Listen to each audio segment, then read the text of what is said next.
Hi folks, welcome back. So for the last 15, now nearly 20 years, I've taught this course called The Art of Dialogue, and it's a really neat class. On the first day, I survey students to make sure that they disagree about controversial issues like abortion and immigration.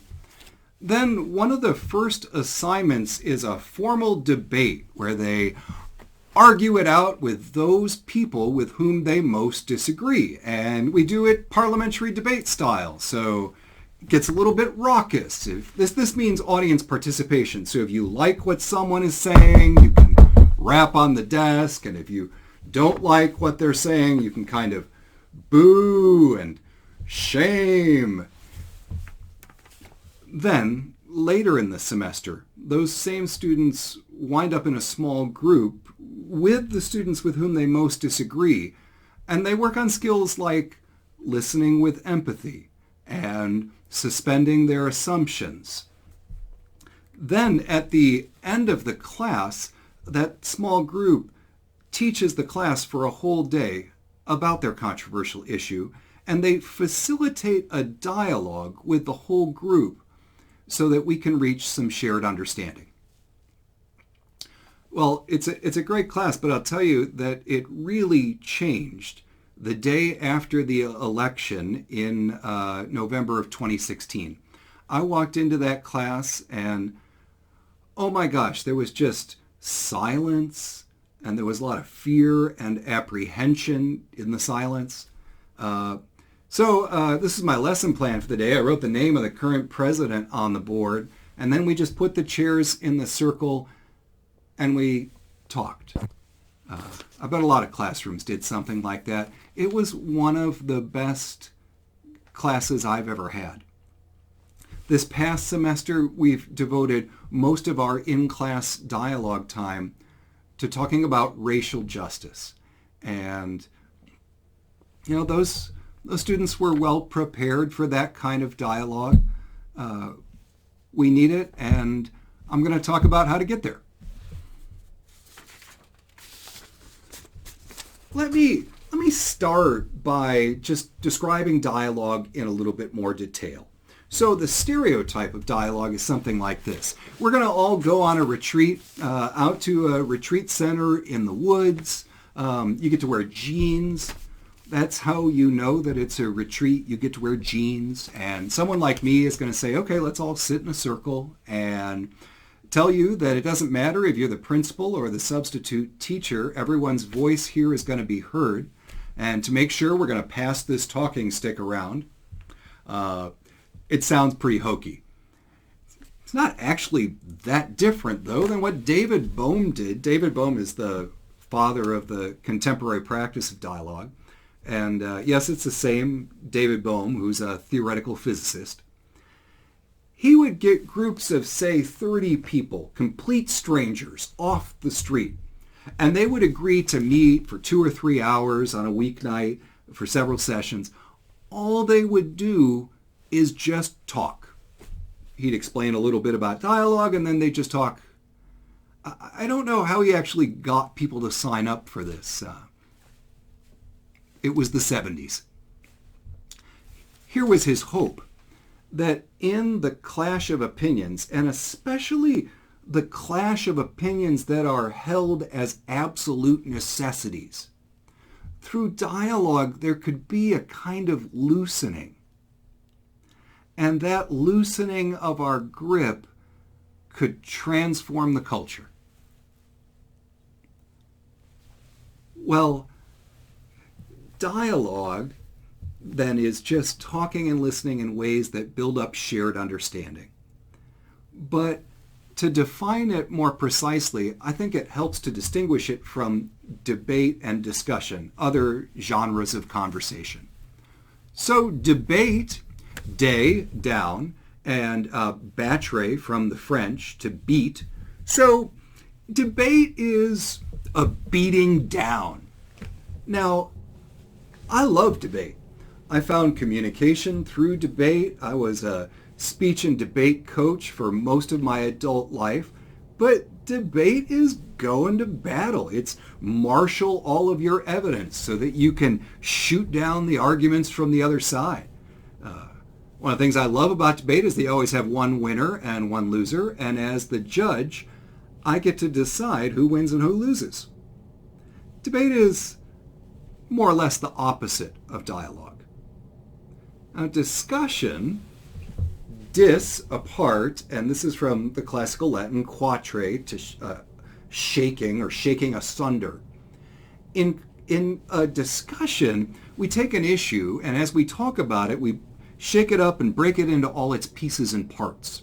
And then we're going to kind of categorize and analyze those parts. I think discussion is probably the most common kind of conversation in the classroom, and it's really valuable, but it's not dialogue. Dialogue, from the Greek. Dia here does not mean to, but it means through. And logos. Okay, I actually legit know this word from the Koine Greek. In the beginning was the Word, and the Word was with God, and the Word was God. That's logos. Logos is word, reason, or meaning.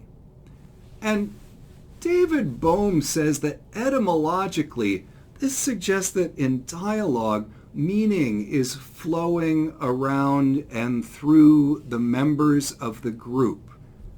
And so someone over here may say something, but I am so listening to understand that I'm participating in the creation of meaning. We're all sharing it. It's like there's a big brain in the center of the group, and we are all synapses in the brain, participatory consciousness. All of that is another way of saying that in dialogue, we're talking and listening in ways that build up shared understanding. And I think that there are three really key characteristics of dialogue, and that when these ingredients are present, we can say, okay, that's dialogue happening there. The first one is withholding judgment. Now, withholding judgment just simply means I resist the urge to say, Tom, you are absolutely wrong. It's a really important part of dialogue. You know, Bohm says dialogue is probably hardest for scientists and religious people. Why? Because their identity is wrapped into holding on tightly to a path to the truth. And in dialogue, I have to bracket that so that I can withhold judgment. Please note that I am not saying you have to check your truth claims at the door. That's not the case. For example, I would never say in dialogue, oh, there are no right or wrong answers here. For one, I don't believe that. For another, as soon as I say that, that suggests that all those people who think they're right don't have a place here. At the same time, a willingness to withhold judgment is the price of admission for dialogue. So it's a myth that everyone is welcome at this table. The church militant and the Proud Boys are not welcome unless they're willing to play by the rules. I have to at least meet this standard, that I will be open to learning something new here. Withholding judgment also means that we're not going to make a decision. So I'm going to resist the urge to say, Tom, you are absolutely wrong because I have the truth here. I'm also not going to get together with a group of people and decide, you know what, Tom, you're fired. Sorry, Tom. If a group needs to deliberate and vote and make decisions, that is very separate from what we do in dialogue. The second essential ingredient is that in dialogue we are suspending assumptions. And here the group functions as a sort of mirror for me, and they help me figure out what my assumptions are so that I can hold them up and turn them around and examine them. William Isaacs says, this is not thinking outside the box. It's thinking about the box. That is, the boxes that our thoughts come in.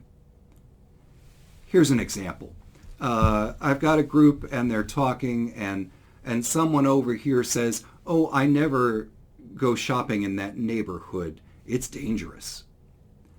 And somebody over on this side of the circle kind of leans over and says, man, that is so racist. Well, in dialogue, we're going to stay with that tension and explore it. And we're going to lift up the assumptions that we have about race and public spaces. And we're going to interrogate them so that we can all learn about where we're coming from. It's not just saying what I think. It's looking at the factory that made those thoughts. The final ingredient in dialogue is an equality of voices, equal participation.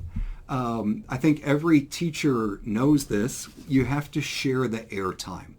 And this can be a real challenge when you've got extroverts and introverts, and you've got people who have a lot of knowledge and experience with an issue and others that don't. You have cultural differences. You have perceived differences in status. And I also think that every teacher has some experience with it. You know, you may have stopped a class at some point and said, okay, I'm hearing from the same couple of folks several times here, so I'd like to just pause and see if there's anyone that hasn't weighed in yet. That's working on equal participation, and it's a really important part of dialogue. And when a group makes a commitment to these principles, and they're talking and listening in this way, what we get is really a different kind of conversation. It's a slower kind of talk. It makes room for silence, and listening with empathy is more important than figuring out what you're going to say next. It's the kind of talk where, as Isaac says, I might say something that I didn't expect I was going to say, and I surprise myself and I say, oh my gosh, I didn't even realize that I thought that. That's dialogue. Basically, it's the opposite of what's happening in this video. This video is a complete monologue. I'm just talking at you, and you can't participate at all. All you can do is, I guess you can decide if you're going to listen or if you're going to scroll through, memes on your phone. I see you, English department. I see you. And, a monologue, Richard Johannesson, a scholar, talks about monologue, says, it's hugely patriarchal, and it's self-serving, it's coercive, and it's practically abusive, really. Dialogue, on the other hand, is, it's like having a conversation with that counselor who offers you, no matter what you say, with unconditional positive regard. Only it's a lot less expensive. Well, that's dialogue in a nutshell, and this is me in a nutshell. Quote Mike Myers, "Oh help, I'm in a nutshell." When we get together next time, I'm going to start talking in some very practical ways about how you can facilitate dialogue in your class.